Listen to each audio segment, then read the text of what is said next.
Basketball fans, welcome to the GASO on the State Bracket Reveal Show today.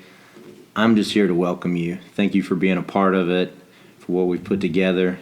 Great American Shootout started as a 42-team tournament, pure bracket style. So we're going back to that this weekend with a 32-team bracket, some of the top teams in the state.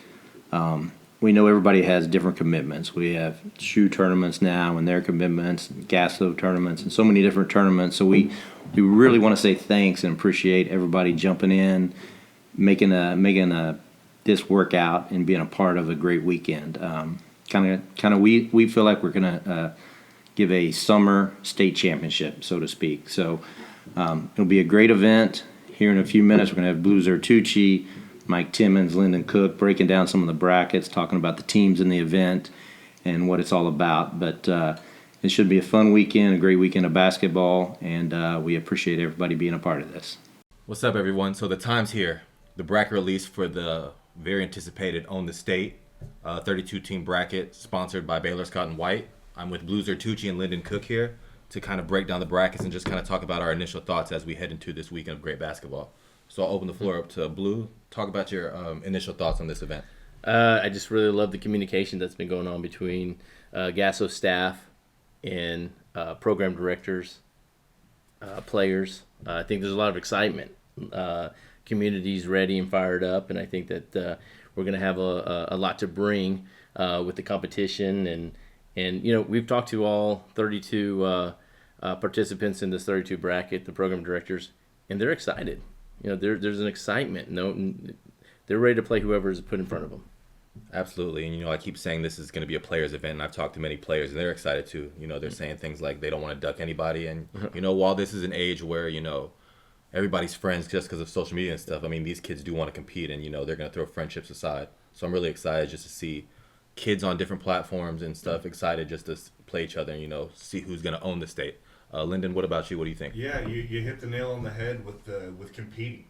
That's really what this is about, you know. In the day and age of showcase games, I think that these kids really like the fact that they're put into a 32-team bracket the old way, like Sam mentioned in the intro, talking about how there's going to be one guy at the top of the mountain at the end of the weekend, and we're looking forward to see who kind of shows what they can do, takes that next step in their game, and emerges victorious from the Own the State event this weekend. And as somebody said, where does the madness have to end now? I mean, we'll bring it this weekend. Absolutely. I'm excited. So without further ado, you know, we're not going to hit commercials or anything like this on this YouTube video. So let's dig right into that 32-team bracket. So we're going to start early Friday night game, Southern Assault versus HE Tours. We're going to start in that part of the bracket. Blue, what do you think? You got one of the biggest names in the nation right there to tip off the bracket with Keontae George, and from high school playing with Southern Assault. I mean, he's always been our unanimous number one. He slid down to number two, and I think he's ready to go and prove to everybody how good this team is, how good he is, and I'm sure he's hungry to get that spot back. Absolutely. Yeah. And looking down the roster as well, you have Colin Smith, C.J. Ford, Keon Williams from Legacy, who's made a lot of noise in a short period of time. He is a move-in, and so he played throughout the playoffs a bit for Legacy. So that's one guy that's really come on strong. We have him ranked number 30 right in our end of the year rankings, and so there's been a lot of talk for Keon Williams. And on the HE Toro side, one thing I've learned since I've been with the GASO, you know, the HE Toros, you know, they've kind of made their name playing in this GASO. You know, live periods, I've seen them play against the Urban DFWs and teams like that and really give people games. And I think Lou Martinez down in San Antonio will have those kids ready to play and a lot to prove coming from them. Yeah.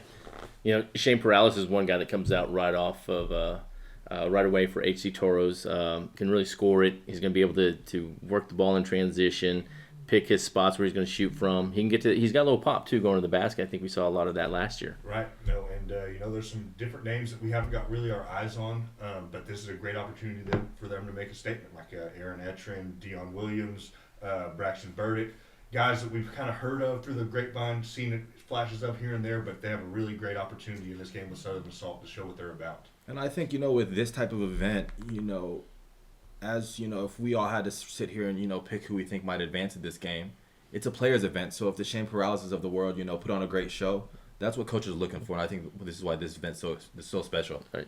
So as we move down the bracket, we got the Seawolves versus ATX Future Blue. Let's talk about this one. Well, I think we talked about it a little bit off camera. Is that you just never know when Lowe's in the building who's going to show up with him.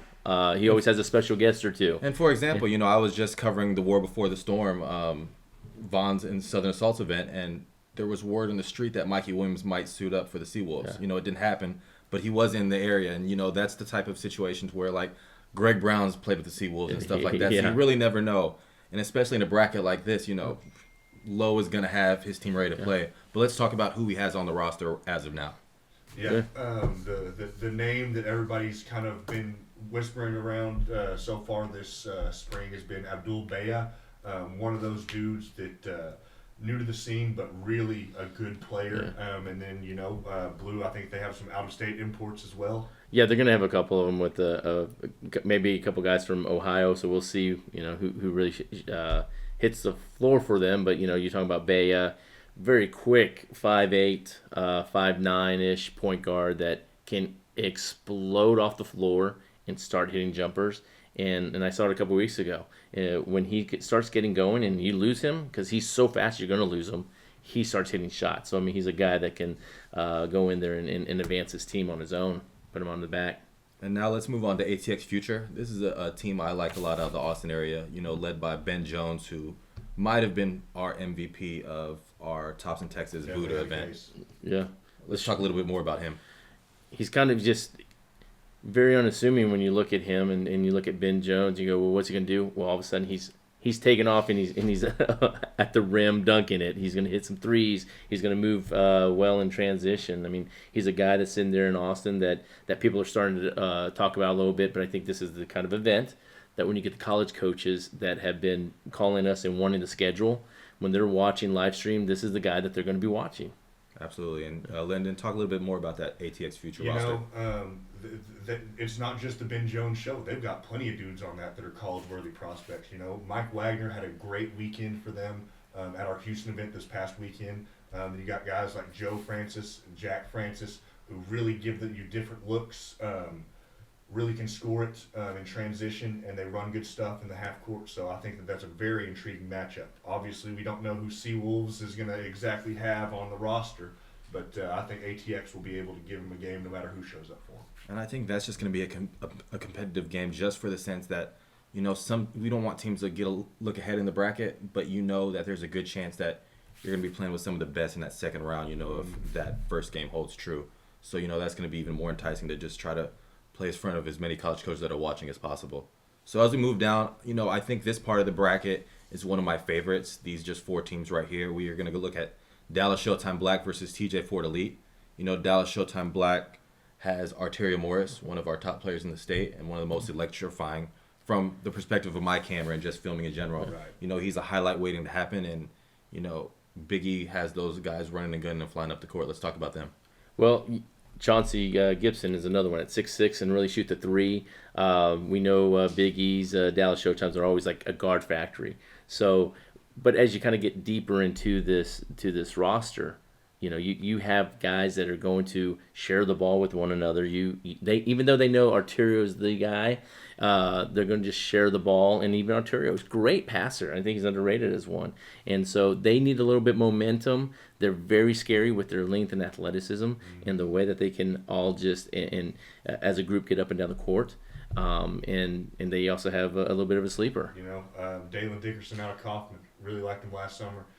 Heard good things this year, and I think that he's somebody that's really going to start climbing up the rankings, and this is a great opportunity for him to prove himself and to go with another name that needs to be on the minds of spectators and college coaches alike this weekend, Dorian Goodman, the point guard out of Lancaster. Yeah, just one of those players that gets up and down, really pushes the ball in transition. And really looking forward to what they have on offer this week. And defensively, he's going to get after you. Yeah, He's a Farron Douglas kid from Lancaster. So one thing we know, he's going to play defense. He gets his body up in you. We've seen it over the first couple of weekends of being out at the tournaments, and he's an X factor for them because he's going to push the ball up court. He's going to set up the offense when it needs to be set up, and then he's going to do his part defensively. And they'll be taking on TJ Ford Elite. TJ Ford Elite, a little bit of a mixture of guys there with some guards and some good interior. But I'm really looking forward to watching Brian Itumunu. He's very bouncy. You get him around the rim, he's going to go finish. He can take the ball. He was going to put it on the floor 15 feet away, and he's going to take 2 dribbles and then sky to the basket. He's a guy that's going to have to really show his inside presence in this game to rebound and to kind of be their force in the middle against all this length that he's going to be seeing. So as we move down, we'll have Houston Superstars versus Texas Playmakers. Now, we were just in Houston. We got plenty of eyes on the Houston Superstars team, coached by John Urey, led by P.J. Haggerty and Mason Docks. Let's talk about them a little bit. Well, I think one thing when you see the Houston Superstars and you're focusing on their players, P.J. Haggerty is a really nice size guard. I mean, being right next to him and seeing him on court, 6'3", probably pushing 6'4", just he's got the body and the physicality to be able to go compete against everybody, and we know he can score. Once he gets into the paint, Sam Lowe says it best. When he gets his foot inside the paint, he can zigzag, angle it, stop and go. There's not a lot of guys that can get inside the paint and stop, go, pull out, go straight to the rim, because they wind up just running into a wall, as it seems. And then they got Mason Docks. Mason Docks had a heck of a weekend over the Houston GASO. Gets it into the paint like just it's pick your poison with them. who's gonna get the bucket this time down the court? Is it gonna be PJ or is it going to be Mason? And Mason had a really productive game. Shot the 3 very well. Gets into pull-ups, all that stuff. And they've got a couple of nice pieces around them. Mikel Johnson out of center. They have a couple of 2021s running with them that are dangerous prospects as well. Geronimo Villegas is one of them who had a nice weekend at Houston. Really looking forward to see how they match up with the Texas Playmakers this weekend. I think that's one of the first-round games that you might want to have circled in the back of your mind. Playmakers are going to be ready to play. You know what? Because they're very organized. They run sets. They're going to run plays for their best players. And Ruben Nemhard, he's going to coach them up on the side. So they're very efficient in what they do on the court. And Ben Estes, one kid I like with that Texas Playmakers team, lefty shooter. Pretty crafty type guard. Talk about him a little bit. He's from South Lake, so he goes out there and he's going to look for his 3-point shot. He can create a little bit of space, but also he's going to get the ball out of his hands as soon as he sees any type of trap, any type of motion toward him. He's very smart, so he's just not going to be a one-dimensional, I'm just going to shoot it right here. No, he's going to see what the defense is going to get him, and he'll share the ball with his teammates. So that's just 8 teams in this 32-team bracket, and already we see a lot that we like. There's a lot of intriguing matchups, and if you even want to look forward, you can see some matchups that you're very intrigued in. But like I said, that's just 8. Let's move on to the next region. All right, so as we move on to the next region, it wouldn't be right if we, started one region with Keontae George and not just continue to, showcase how talented this field is. So let's start with the Pro Skills region led by our GASO #1 state-ranked player, Cason Wallace. Yeah, I think that this is the stage that he can just continue to solidify himself as the #1 player. I mean, there was always a little bit of back and forth of who would be #1, but Cason was just a completely all-around player, defensively, the lead guard, scorer, vocal leader, and you know what? He led by example. And so with this Pro Skills group, I think that he's just he's ready to play basketball. Absolutely. I don't think it doesn't matter what weekend. I remember hearing that he was ready to play and own the state, and I think it's rightfully so. The #1 player wants that trophy. No doubt. Yeah. He's got a nice supporting cast around him. Cruz Davis, really fine shooter. Cameron Corrin, another one that we've been wanting to see more of lately. Kendall Weaver, who had an excellent Thompson, Texas Combine, was one of those kids who was productive this year for Mansfield Timberview. And then they've got the San Antonio product, Jordan Mason, joining their ranks this weekend. Really excited to see how they put it all together. And I think that's one thing. You touched on Cam Corrin, and as his body matures and his game continues to get better, he's just going to continue to climb the rankings. Yeah. And so to see him in this setting, he proved himself with John Paul. Now put him in this type of setting. Let's see how big he can really get. Mm-hmm. And the one player that you touched on, Jordan Mason, when I watched him against Austin Westlake, they did lose that game. I believe it was right before regionals, playing for San Antonio Clark. he was their engine for San Antonio Clark, hitting shots all over the floor. So now let's see how that's going to translate when you get up here into the Metroplex and play some really strong teams, and how he's going to mesh with that Pro Skills team. And so matching up against Pro Skills, we have Team Nation. This is where you're going to earn your rankings also. You bring up Team Nation, coached by Kenny Wright. Kenton Wright is going to be their point guard, going to be the lead guard. This is really where he can showcase what he can do. He goes to R.L. Turner. Didn't have the best of years team-wise, though they have some talent at the high school. This is where he's going to earn his ranking, and everybody from top to bottom. We're going to see how you can stack up against the best of the best throughout the state. And that'll be another Friday evening matchup that we're going to look at. So as we move down in this region, we have ASAC versus Crab 5. Yes, and for ASAC, they always compile some of the best guards in that Central Texas, and this year they have Kendall Dow from San Antonio Johnson, Trey Blackmore, who's coming off of a state title with San Antonio Cole, and Antoine Taylor from Harker Heights.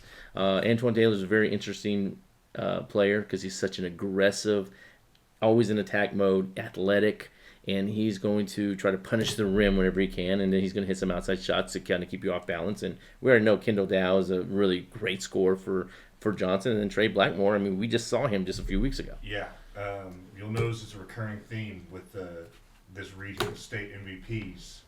But last time we saw Trey Blackmore, he had 34 points, and they gave him the MVP plaque after the 3A state title game, and that is an excellent base to jump off of for a big summer for him, with his recruitment and a lot of other aspects of his game. But let's see if he's built on that since we saw him last month winning a state title. And they'll be taking on Crab 5. Crab 5, we talked a little bit about Lawrence Johns and Dallas Seawolves. You never know. Same thing with this Jonathan Walker, Craig Roberts theme team. You never know who's going to come from the surrounding states with these guys, and they're excited. Just got off the phone with them. They're ready to go out there and compete. They have Forney's Devin Franklin. He's a 6'8", can step out and shoot it. Was at Tops in Texas and blew us away with his skill, with his ability to hit the perimeter shot and his length. And of course, whenever you have some length and you have a big man that can go out there and produce for you, with some good guards, you're going to win ball games. And so this is a very this right here, very intriguing matchup. Who's going to get to that second round? Is the guard play going to win out for ASAC, or are you going to look at Crab 5 with a little bit of length, somebody that can step out and shoot it? Or are they going to be able to get to the next? Right, and I think the X factor here might be Cam Wallace for Crab 5, another one of those kind of tweener. I think he's 6'4", 6'5", somewhere in that area, can really play. Scores it a lot in transition. I think that that size might give Crab 5 the edge, but it'd be really interesting to see how high that Blackmore, Dow, and Taylor can carry ASAC, because if they get hot and those guards start filling up from outside, they could make a run deep into this tournament. Absolutely. So as we continue to move down in this region, Lone Star Elite versus FAOT Elevate. Well, Lone Star Elite, Dallas Hobbs is going to be one of their main focus points. And Dallas Hobbs, throughout the season with Dallas Faith Family, proved that he didn't need the ball in his hand to control it to be the true point guard. He showed that he was a combo guard that could get out and start filling it up and scoring in bunches behind the three-point line. He showed more than just a one-trick pony type deal. He went out there and showed that, you know what, you got to come guard me. Guard me 94 feet, because you don't know if I'm going to have the ball, or you don't know if I'm going to get to an open area and just start knocking down threes. And so I think that's very hopefully that momentum continues into here. And then they have Noah McDavid, who's unsigned senior from Lake Highlands. Fantastic athlete that can really slash to the basket and rise up and hit shots, and then also put it into the basket. Yeah, and lining up against Lone Star Elite, FAOT, saw a lot of them this past weekend. They've got some dudes. Jesse Pert had a really good weekend. Really liked his game. Jalen Crocker-Johnson, Chris Villarreal, all dudes that have college implications riding on this weekend. This could be a statement for them to show how the rest of their summer is going to go, how many eyes they have on them throughout the rest of the summer. And, they didn't have the best of weekends this past weekend, but they'll be looking to bounce back in a big way with this first-round matchup against Lone Star Elite, and I'm excited to see. This is another one, like we talked about with ASAC and Crab 5, could go either way, depending on who's making shots from the outside. And right now, I just think it's one of the better matchups we have in this region. And I think the FAOT Elevate team is a fairly new put together team. Some kind of pieces that kind of are meshing it still. And I still think their best basketball's ahead of them. And why not make it their best basketball this week? Like we said, they didn't have the best of weekends, but we played them against some of the top teams in our Houston GASO. But they do have the pieces. They can compete, and I think that Jalen Crocker Johnson, if he is to be the best player in San Antonio and throughout Central Texas, this is the stage to do it in. And now as we move down, Urban DFW Elite versus GPS West Texas 1. A lot to like about that Urban DFW Elite, who already has quite a few notable wins this summer early on. Yeah, they're scrappy. They're Urban DFW is who you think they are. They're going to defend. They have a kids that just know how to go out there and win and compete with Jared Washington from we were talking about earlier from Mansfield Timberview. You talk about a winner. 6'2" guard that, when he has to dip inside and bang against a four-man that's 6'6", he doesn't care because he wants that ball. He wants the ball, and he can do many different things out there on the court for them, and it's just a tough, gritty team, and I think director Derek Perkins likes that. He doesn't need the top to bottom well-known players. He wants that grit from them. He wants that to go get dirty. And lining up against them, GPS WTX out of West Texas. West Texas players always have that chip on their shoulder because they aren't seen as much as the rest of the state. But when they come to Dallas, they always have something to prove. And they've got Creeland Avery from Lubbock Estacado. Really heard some really promising things about him. And then they also have another state MVP from the UIL state tournament last month with Tex Line. That's a 1A school, 1A represent. Will Luther, 6'4" junior who can score it in a variety of ways. Very, very skilled. And has that grittiness, that West Texas toughness that you'd expect from a player from Tex Line. So I'm really excited to see if the West Texas boys can give Urban a run for their money. And that's one thing that's a great point that you bring up because of the pandemic, those West Texas teams could not come to tournaments in the Metroplex or travel normally like they would. So you would get a variety of eyes. So who knows? This could be a team that winds up in the second round with just because a little bit of the unknown factor. And you're the small school whisperer over there, and all about Tex Line and Will Luther. And I think it's just a lot of good storylines are building up here because you know what? We got a mixture and a variety of a lot of different players to come see. And Blue, before we move on, talk a little bit about Brandon Walker from Faith Family. Man, he can be a really tough player because he's going to create mismatches with his ability to shoot from the perimeter. Then all of a sudden he goes inside, he bodies up with you, pushes you out of the way with his strong body, finishes around the rim.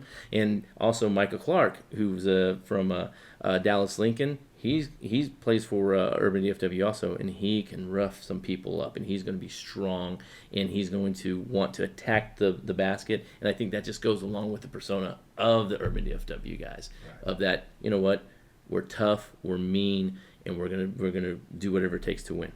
And an early win against 3D Empire. I know it's early April, but they're going to be coming into this event with a lot of momentum, and they expect to advance pretty far in this bracket.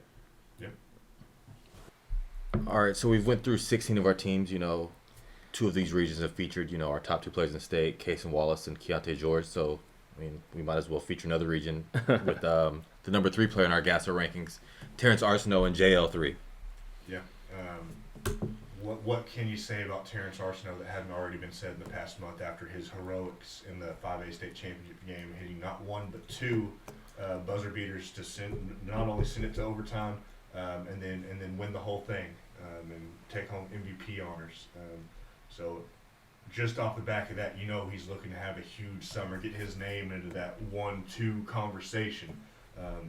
And what better way to prove that than by winning the whole Own the State tournament when you're going to be going up against the guys that you're competing with for that top spot in the 2022 rankings. And, it's not just Terrence Arsenault that's coming to town with JL3. They got Vinci Wachuwu after a year at La Lumiere going prep. They've got Austin Nunez, really promising prospect out of the San Antonio area. And then, Chris Johnson out of Fort Bend Elkins. This is one of the premier 2023 kids that's going to be playing up at the 17U at the top level of this bracket. So I'm excited to see what kind of impact he can make. But, there's a lot more talent on this team. Blue, I think you might want to hit on some of those. Yeah, and just to hit real quick back on Terrence, he had one of the best performance when you're talking about state finals in San Antonio in recent memory. DJ Hogue being probably the top, catching that three and knocking it in for Plano West a few years back. But Terrence Arsenault was a guy that just wanted the ball, and I think that I think that he might have a little bit of a chip on his shoulder because there's been some talk that he shouldn't be the third ranked player in the state. I think that he's going to come out here and really blow things up and show how good he really is. Moving over to the Triumph team of 2022s, and one guy that really sticks out is Jackson Steele. This guy came off the bench at McKinney this year, and when he came off the bench, he was letting it fly. He's a guy that can score in bunches. He's going to go out there and hit threes. If you don't locate him, he's a dangerous shooter. So Triumph does have a hill to climb. They need everything to fall in the right place because of that, like you said, that JL3 from top to bottom. Crazy talent. No doubt about it. And as we move down, this is a matchup I kind of like. Texas Dynasty versus Houston Family. Let's kind of dig into this matchup here. Texas Dynasty, they won some big games last year, and they have pretty much all their pieces back. And, Coach Rodriguez does just a great job in general of keeping his guys in good situations and making the right decisions. And I think our own Ryan Massad would just absolutely destroy us if we didn't mention his favorite player right off the bat of Avery Jackson Jr. from Frisco Memorial. And there's a reason why Ryan loves him so much. It's because that guy does everything in just silence. He's over there knocking out threes. All of a sudden he's a 6'1", 6'2" guard that goes and gets a rebound, puts it back up. He is the leader and the catalyst, I think, of any group that he's going to play with, and that's who's I'm really looking forward to watching, along with Ben Johnson, who's from Dallas Jesuit, can really start knocking down the shots, handle the ball, distribute, and Chase Kennedy, who's a big-time football player, so he'd bring that football mentality into the court. I spoke to an ESPN analyst this past weekend that was in Houston, their main football guy for ESPN, and Chase Kennedy, he says, he's mean on that football field, and you can see it when he's on the basketball field too. Yeah. Of course, they're lining up against the Houston Fam, who we saw a lot of this weekend. Had some tough matchups. They really did. But, was really impressed by the shooting ability of A.J. Onks from Atascocita. Had a really, really good weekend from behind the three-point arc. Then, you have Caleb Pouncey, another one of those 6'7", 6'8", just long, athletic build, really gives teams issues on the inside. And then Omar El Chazli, another one of those kids out of Katy Tompkins, 6'7", but can shoot it from behind the arc. You got to know where he is on the perimeter. They'll give Dynasty a game. This might be a chess match. It might be come down to X's and O's.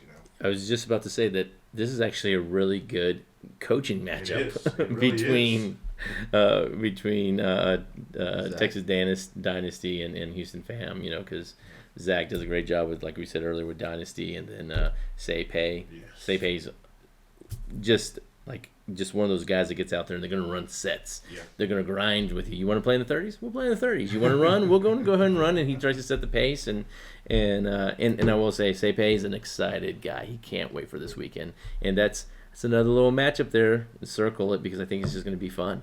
Yeah. And as we move down now, this is another matchup. Like when we put it up, I really liked it. Beast Up versus ATX Lockdown. And, Beast Up will have Big Zuby this weekend. Yeah. And, that's another debate for who the best big in the state of Texas is, and he's going to have every opportunity to prove it this weekend on this stage.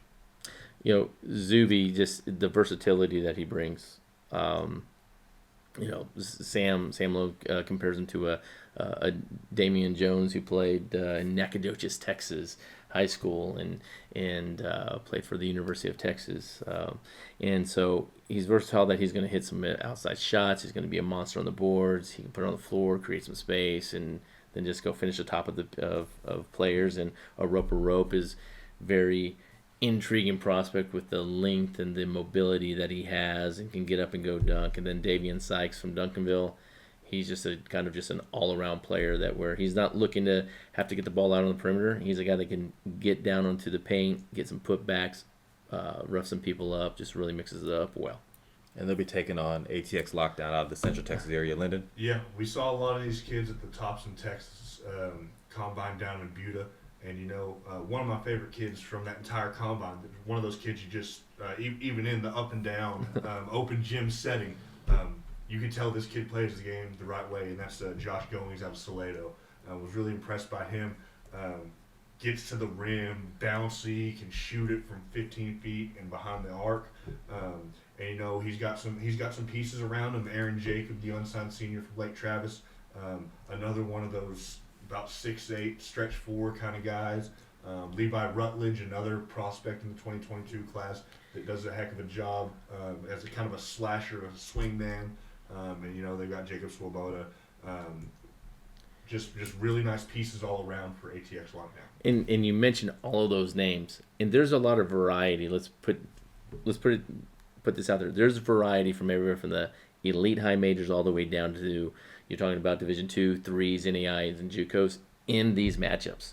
And I think that we could have continued to express our excitement for the ATX Lockdown because they do play so hard, and those kids have a lot to prove from being in Central Texas whenever they do have to play a Metroplex team, here from Dallas or from Houston.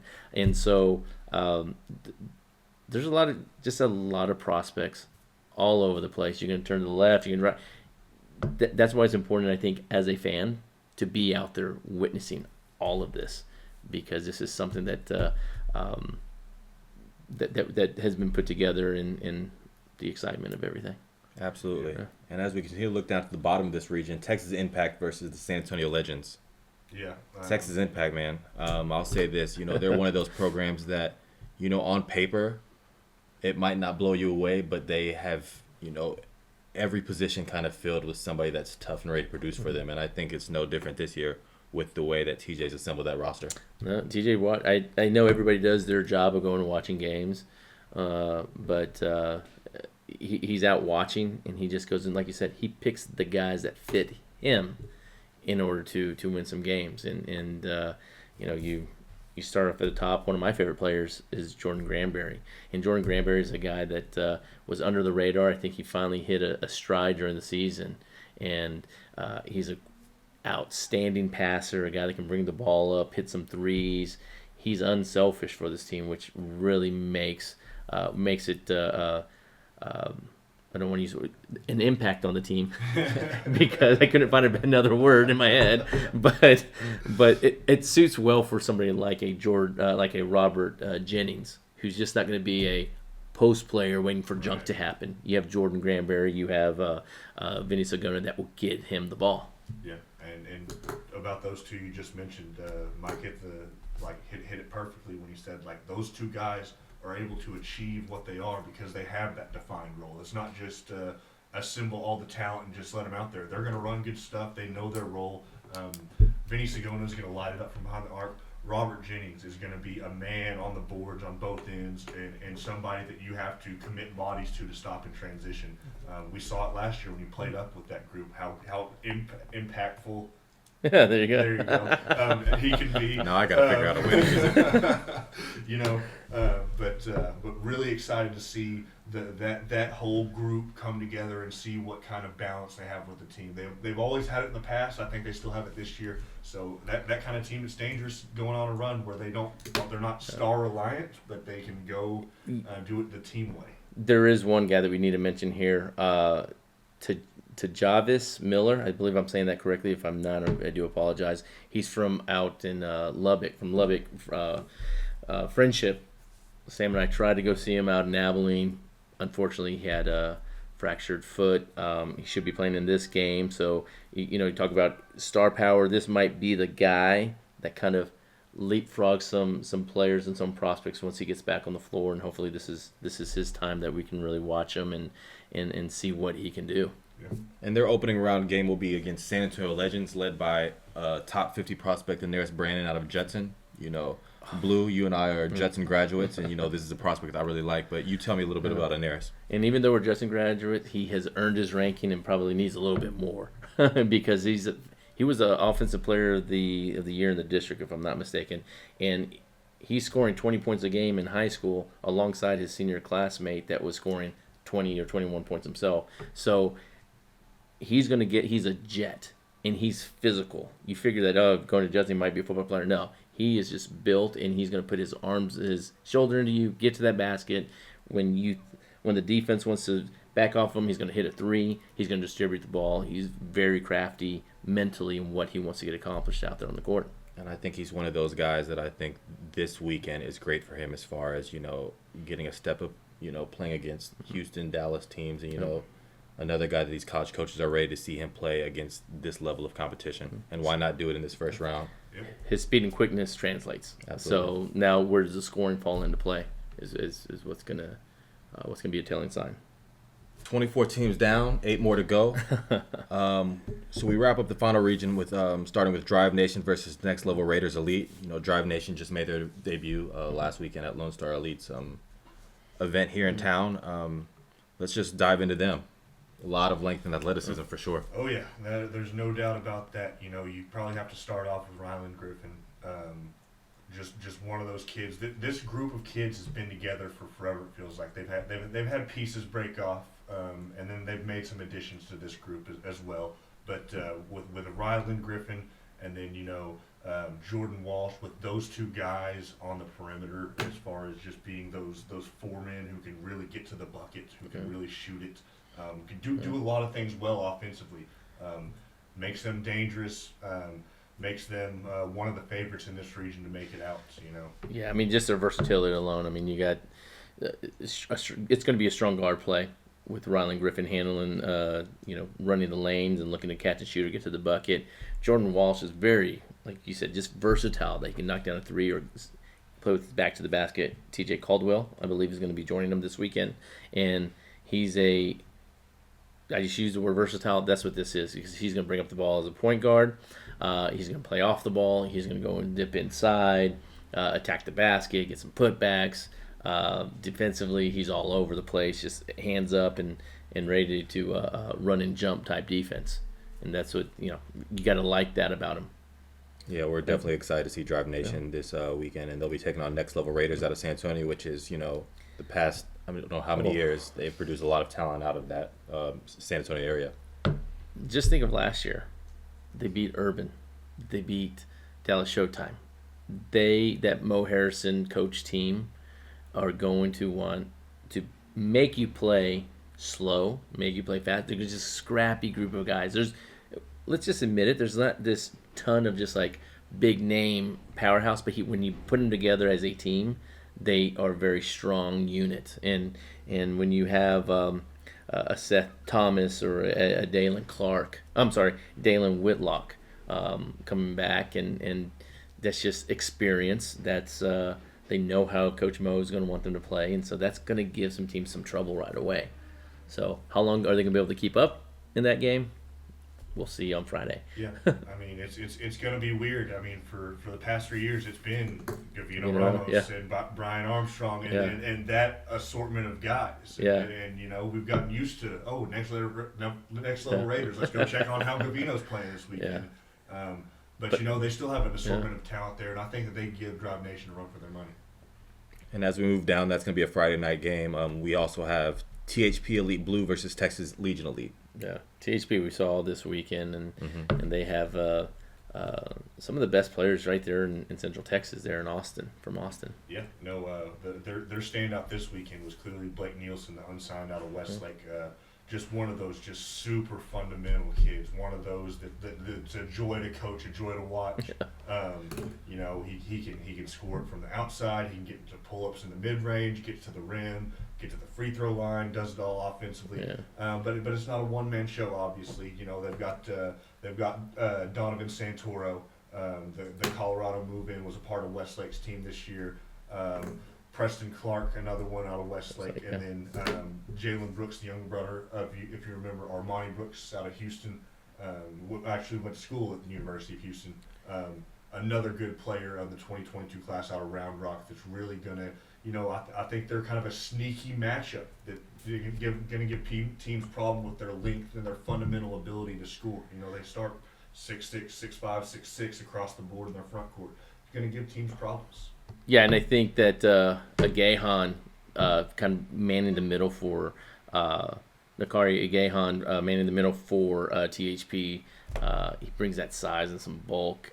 Obviously, like you said, big part of that Westlake run this year, Absolutely. alongside KJ Adams. And they athleticism, they have a little bit of everything. And so it should be pretty interesting to kind of see how that's going to mesh in that first round.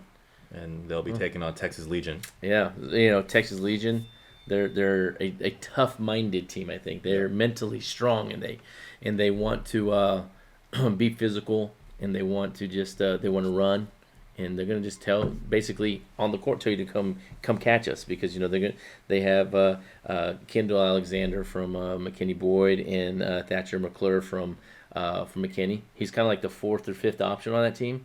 But that's how good, I think it goes back to how good McKinney was, but also Thatcher be able to be a stretch four or kind of take you inside a little bit. And so another interesting matchup right there in the middle.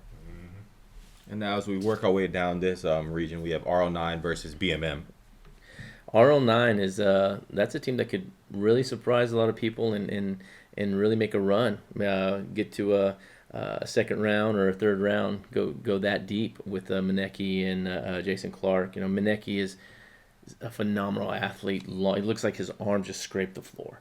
He's kind of more of a combo forward, but he's going to hit the mid-range jumper. He's going to sit at that 15-foot line, drop a couple 15-footers, and all of a sudden, boom, one bounce, and then he's dunking over you. He's got that type of highlight reel capability, and then Jason Clark goes out there and scores from all three levels, and it's going to handle, and you're going to have to chase him from behind, and as soon as you start getting behind him, he just, bursts forward. And so RL9's got some talent. That's a little tricky group, especially if Josh Chesney is with them this weekend from Corpus Christi, London. Gives them a little bit of a pick and pop forward.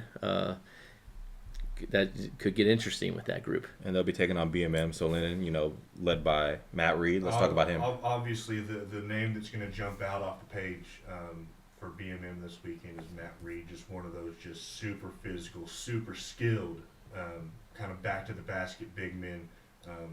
Demands the ball on the block. You're going to have to game plan. If you come across BMM in the bracket, you're going to have to take away the interior threat and the presence that he brings. If you want to be successful on the defensive end against these guys, because they really like to play through Matt Reed, and if you don't have a post defender that can hang with his physicality, he's going to get you 30 and 12. It's going to be a tough day for teams that don't commit to that, stopping the interior side, making BMM beat them from the outside. And as we finalize this region and the bracket in general, 3D Empire versus Sable Gold. Yeah, let's talk about Sable Gold first, and then we'll finish it off with Sean Ward's 3D Empire, because I think there's a lot to be said about them. Sable Gold has been a staple in the GASO circuit. They're always going to be competitive. They're going to come out with a little bit of edge, and so Caleb Gaston is their guy. And he's going to be able to shoot some threes. He's going to mix it up a little bit. He's going to go out on the perimeter and defend.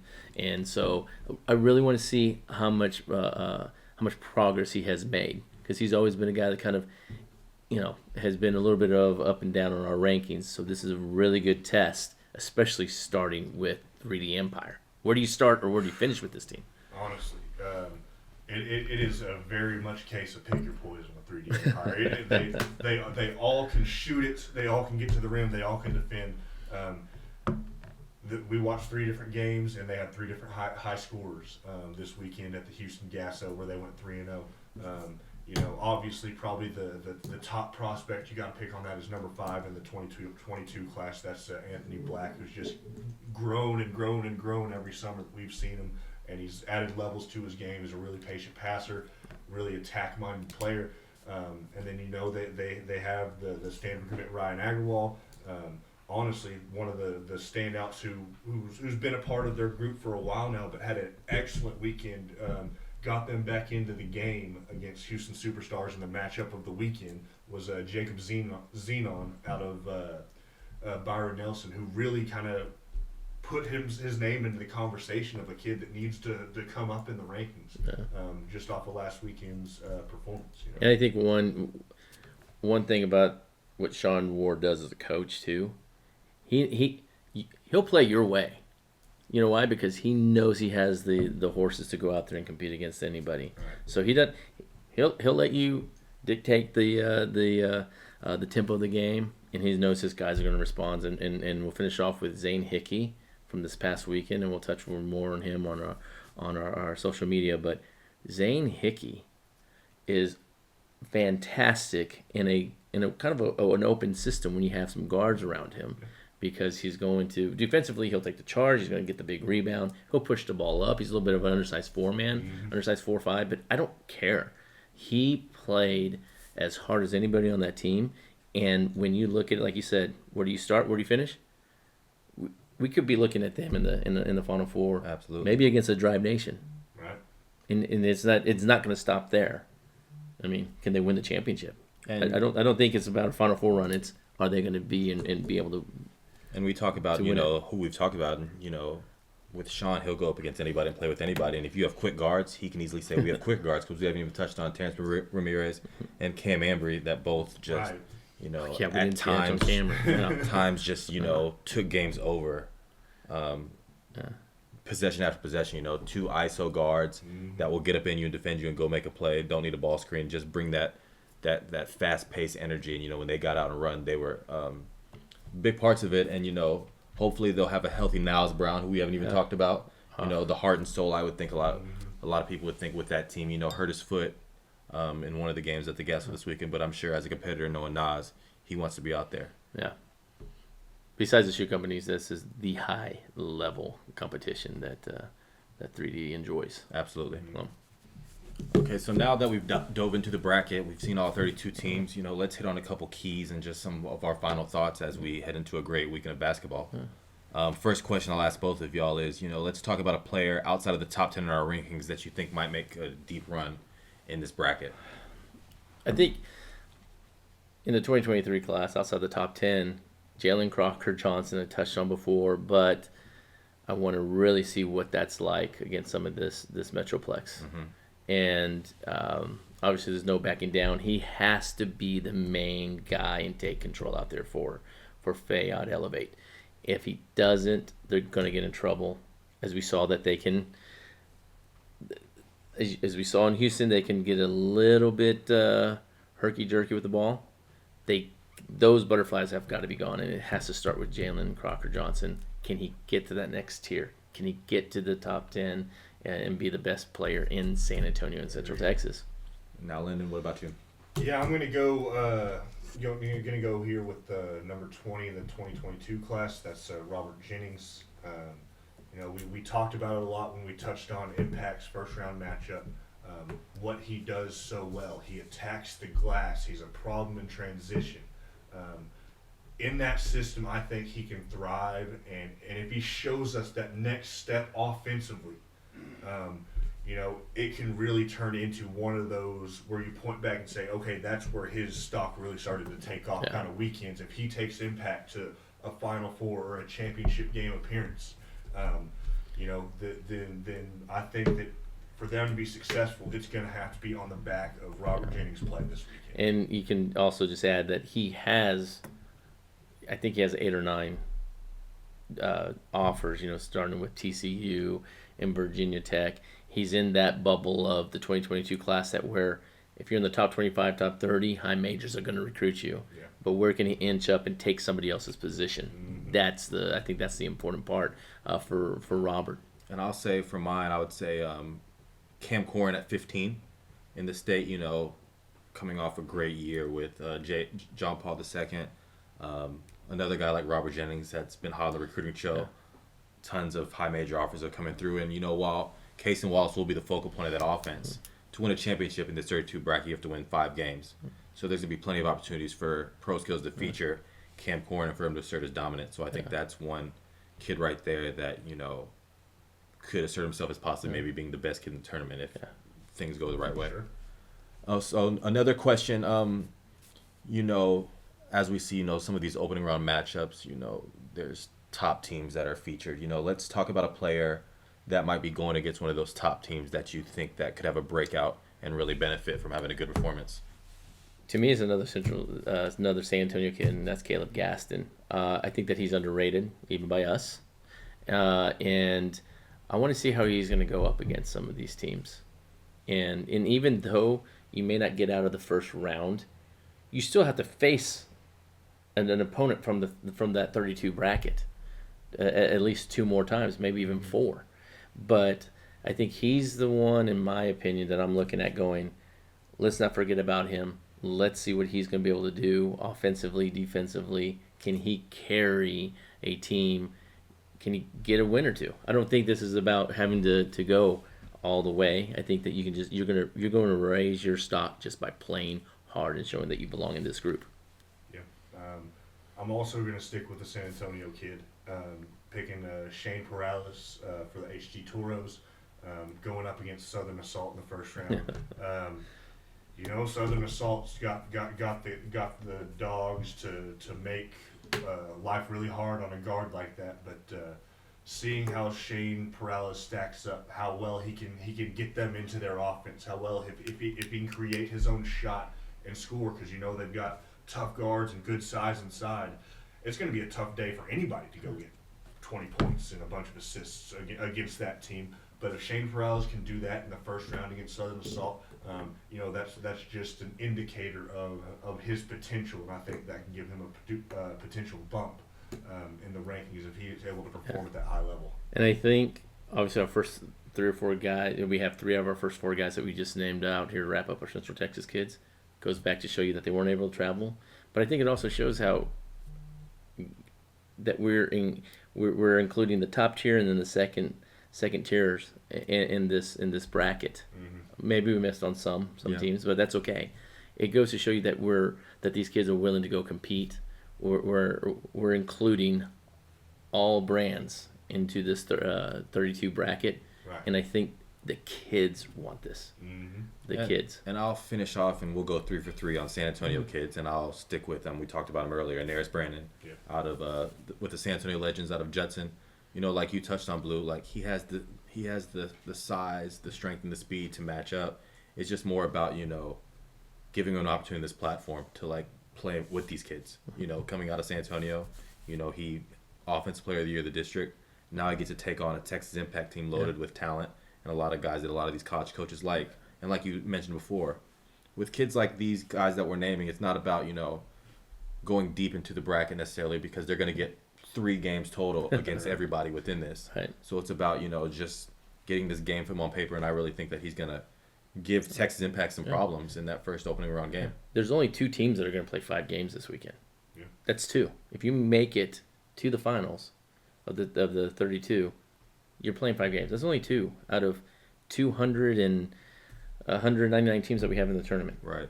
So, who has enough gas? Who has enough? Who's digging in? Yeah, and we're gonna find out. And that's if players and coaches are listening to this, as we feature some of those top names. But like you said, to win this thing, you got to play 5 games. Yeah. So your second, third, fourth option, they're gonna have to make crucial plays down the stretch. Yeah. And that's just like we said this past weekend. Jacob Zenon went on that run by himself to get them back into that game when they needed it the most. So we'll finish off with this question. For players and teams, we don't want y'all looking ahead in this bracket, so we'll do it for you. So looking forward, what are some intriguing matchups, second, third, fourth round that you're looking forward to if the brackets kind of run true? Let me correct myself here. 3D Empire and Drive Nation is a matchup I'm looking forward to. They would meet in the Elite 8, not in the Final 4 or in the championship game. They're on the same side of the bracket. You just can't stress enough of how high level this game could be. Oh, yeah. And even though 3D Empire doesn't have any shoe symbol on their jersey that was given to them, I really think they're kind of they're one of my favorites to win the entire thing. And even as they had a game that they could coast through in in Houston this past weekend, when they played Houston Superstars, they were down. And they were getting down big, but they knew how to fight and to get back the momentum. And, yeah, I don't think anybody wants to play them, but you're going to have to. You're right. I think that's the key thing. You're going to have to. And, that's why we continue to thank the teams that have signed up, because they know what they're signing up for. Yep. The bracket will take them wherever it may be, and they're just ready, and they're ready to compete. And I think it's better for all parties involved. Yeah. Lyndon, what about you? What's a matchup you're looking forward to? I think this one would actually is probably the best second round game that I could come across if Beast Up and Texas Impact both take care of business with theirs. Sweet 16 game, it doesn't get much more talent on the floor when you're talking about Big Zuby and then a rope for Beast Up, matching locking horns with Robert Jennings, Vinny Sagona, Jordan Cranberry.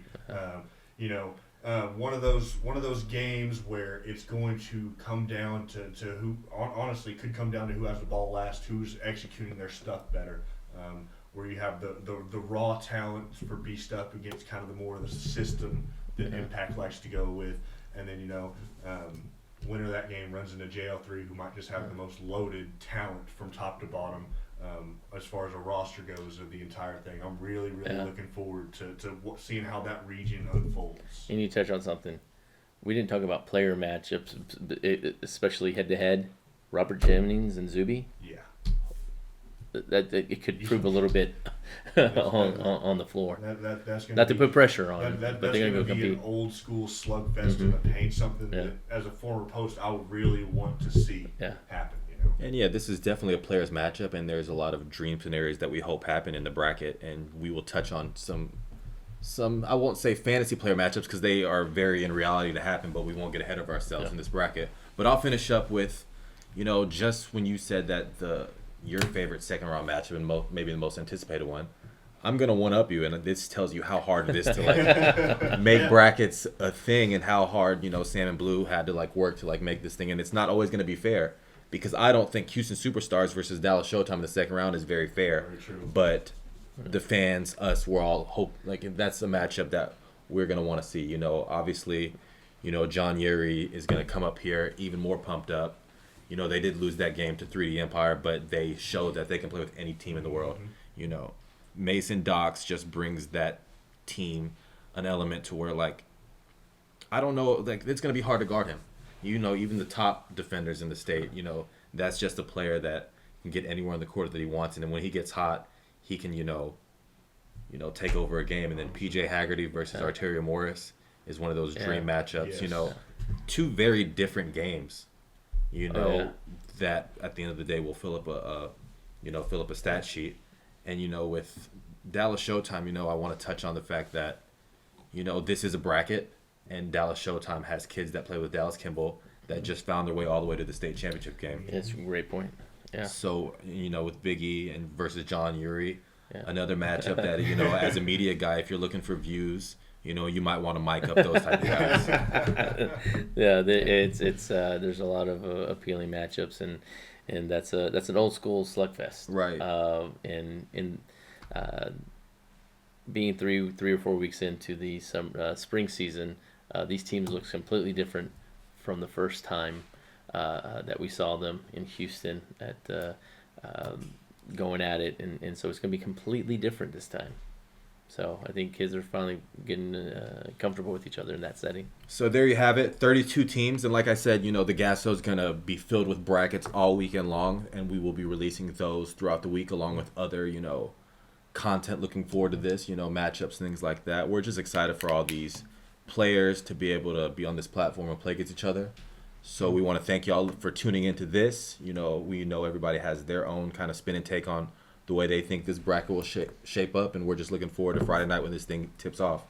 So for Lyndon, Blue, and myself, thank y'all for watching, and we'll see y'all this weekend.